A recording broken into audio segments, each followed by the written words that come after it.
আসসালামু আলাইকুম ভিউয়ার্স। এই সময়ের আলোচিত সংবাদ রাসেল জয়ফার সাপ। রাসেল জয়ফার, যার বাংলা নাম চন্দ্রপুরা সাপ। বাংলাদেশের বেশ কিছু জেলায় রাসেল জয়ফার সাপ নিয়ে আতঙ্ক ছড়িয়ে পড়েছে।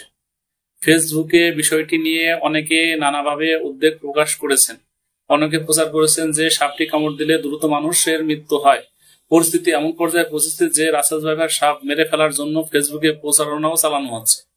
এমন অবস্থায় ফরিদপুরের একজন রাজনীতিবিদ প্রকাশ্যে ঘোষণা দিয়েছেন যে রাসেল জয়ফার সাপ মারতে পারলে প্রতিটি সাপের জন্য 50,000 টাকা পুরস্কার দেওয়া হবে। অনেকে বলেছেন রাসেল জয়ফার খুব দ্রুত বংশ বিস্তার করে, ফলে সহসা বাংলাদেশের গ্রাম অঞ্চলে এই সাপের আধিক্যে মানুষের জন্য হুমকি তৈরি করবে। প্রশ্ন হচ্ছে, রাসেল ভাইপার্স নিয়ে যে মাত্রায় উদ্বেগ প্রকাশ করা হচ্ছে তা কতটা যৌক্তিক।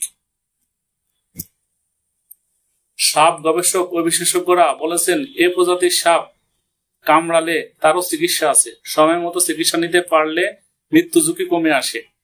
বেসরকারি সংস্থা deep ecology and snake conservation foundation বলেছে, রাসেল ভাইপার মোটেও দেশের সবচেয়ে বিষধর কিংবা প্রাণঘাতী সাপ নয়,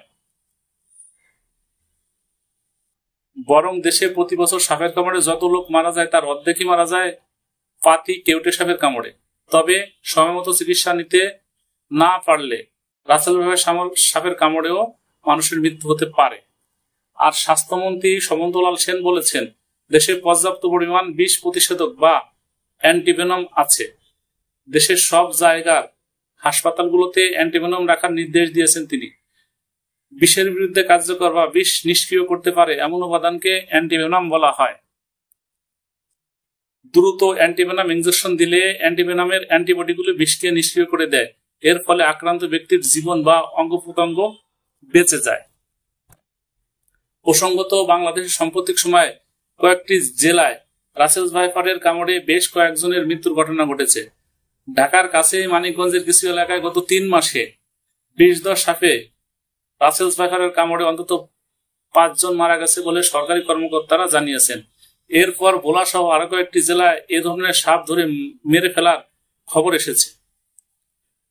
বাংলাদেশের স্বাস্থ্য অধিদপ্তরের হিসাবে 2023 সালে 4 লাখ সাপের কামড়ের ঘটনা ঘটেছে। এর মধ্যে 7,500 মানুষ মারা গেছে, যাদের বেশিরভাগই মারা গেছে কোবরা ও কেউটো প্রজাতির সাপের কামড়ের শিকার হয়ে।